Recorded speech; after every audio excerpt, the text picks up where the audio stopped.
Patients ہوتے ہیں ان کے ساتھ 1 پیشنٹ 1 اٹینڈنٹ جو کہ ایک لا ہے اس کو باقاعدہ امپلیمنٹ کیا جائے. ادروائز کیا ہوتا ہے کہ پیشنٹ ایک ہوتا ہے اس کے ساتھ 25 بندے اندر آ جاتے ہیں, باقی مریضوں کی ہیلتھ بھی کمپرومائز ہوتی ہے اور اس پیشنٹ کا ٹریٹمنٹ بھی صحیح طریقے سے نہیں کیا جا سکتا.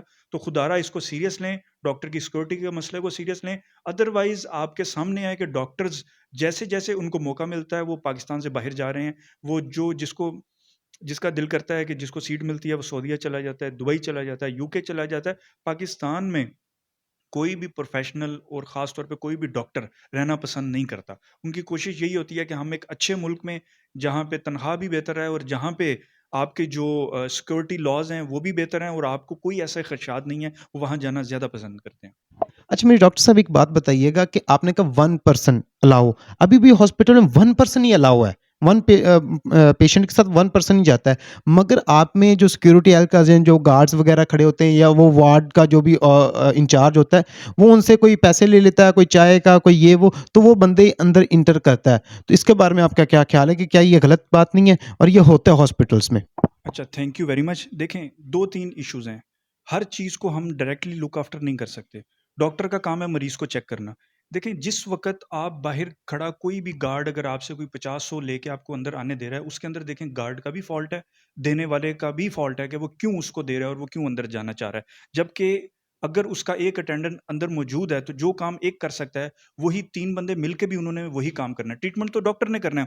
اب ہوتا کیا ہے کہ یہ لوگ غریب لوگ ہوتے ہیں, ان کو جتنا مرضی روکیں, ایون کہ ان کے اوپر چیک اینڈ بیلنس بھی کرتے ہیں, ان کو نکال بھی دیتے ہیں, اس کے باوجود بھی ایسی شکایات ہمیں آتی ہیں. اور اس کو بھی ڈاکٹر نے نہیں لک آفٹر کرنا, یہ ہماری گورنمنٹ کا کام ہے کہ وہ ایسے لوگوں کی سکروٹنی کرے, ایسے لوگوں کو لک آفٹر کرے, اور جو لوگ اس کے اندر ملوث ہیں ان کو فوری طور پہ نوکری سے نکالا جائے. اس کے اندر ڈاکٹر کا دیکھیں, اگر آپ یہ بھی آپ نے سنا ہوگا کہ جی ایک بیڈ پہ 4 مریض ہیں.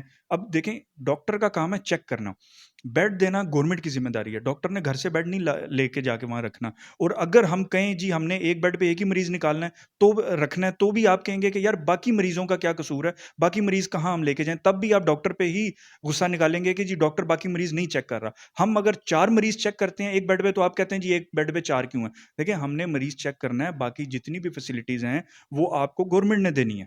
اچھا مجھے نا اب یہ ایک آخری سوال آپ سے, مجھے یہ بتائیں کہ آپ کیا میسج کیا دینا چاہتے ہیں کہ وہ جو اس طرح کی پوزیشن ہو, فیملی کو کیا بتانا چاہتے ہیں, میسج دینا چاہتے ہیں کہ پرسکون رہے, اور ڈاکٹرز کو کیا میسج دینا چاہتے ہیں؟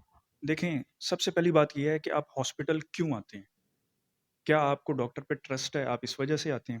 اگر تو آپ سمجھتے ہیں کہ آپ کا ٹریٹمنٹ ایک ڈاکٹر نے کرنا ہے تو پھر آپ خدارہ ان کو ٹریٹمنٹ کرنے دیں اور ان پہ اپنا فل ٹرسٹ رکھیں.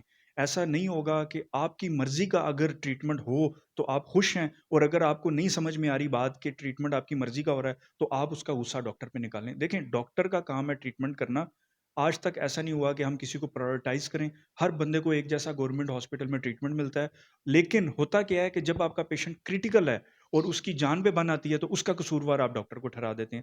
یہ انتہائی غلط ہے. اگر آپ کو لگتا ہے کہ جس ڈاکٹر کے پاس آپ سیٹسفائی ہیں, آپ اس ڈاکٹر کے پاس جائیں اور اس کے بعد اس پہ مکمل اعتماد رکھیں.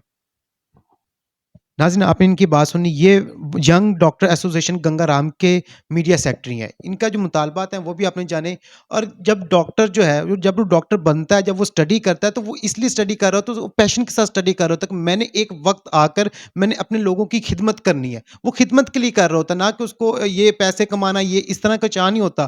اور وہ خدمت کے لیے اللہ کے بعد اگر کسی کو اعتماد کیا جاتا ہے, کسی پہ بھروسہ ہوتا ہے اور کوئی مسیحا ہوتا ہے تو وہ ڈاکٹر کو سمجھا جاتا ہے. اور ڈاکٹر کو 7 سالہ بچی سے 7 ماہ کی بچی ہے, اس کو کیا مسئلہ ہے, وہ تو اس کی جان بچانے کے لیے کیا گیا تھا. اور اگر اس طرح کے معاملات دن بہ دن بڑھتے گئے اور اس طرح ڈاکٹر پہ تشدد کرتے رہے تو یہ ایک غلط میسج جا رہا ہے, اور اس میں ایک پاکستان کا اور ڈاکٹرز کا امیج بھی ڈاؤن کرنے کی کوشش کی گئی ہے.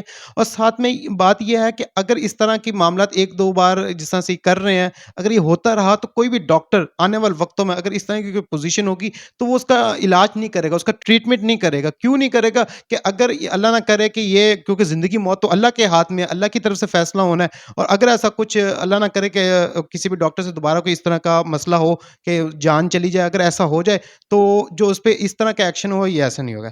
ہم حکومت وقت سے اپیل کرتے ہیں کہ اس جو بھی یہ مسئلہ ہوا ہے اس پہ سخت سے سخت سزا دیں اور لا پاس کریں کہ تاکہ دوبارہ اس طرح کا حادثہ ڈاکٹرز کے ساتھ یا کسی بھی ایسے شہری کے ساتھ تشدد یا ظلم نہ ہو. جو ظلم ہو اس کو بر وقت انصاف ملے تاکہ یہ جو ہمارے ملک میں جو ظلم بڑھ رہا ہے اس کو روک سکیں. اپنی رائے سے کمنٹ سیکشن میں ضرور آگاہ کیجیے گا. اسی کے ساتھ اپنے میزبان کو دیں اجازت. ملتے ہیں کسی اور ویڈیو میں. دعاؤں میں یاد رکھیے گا.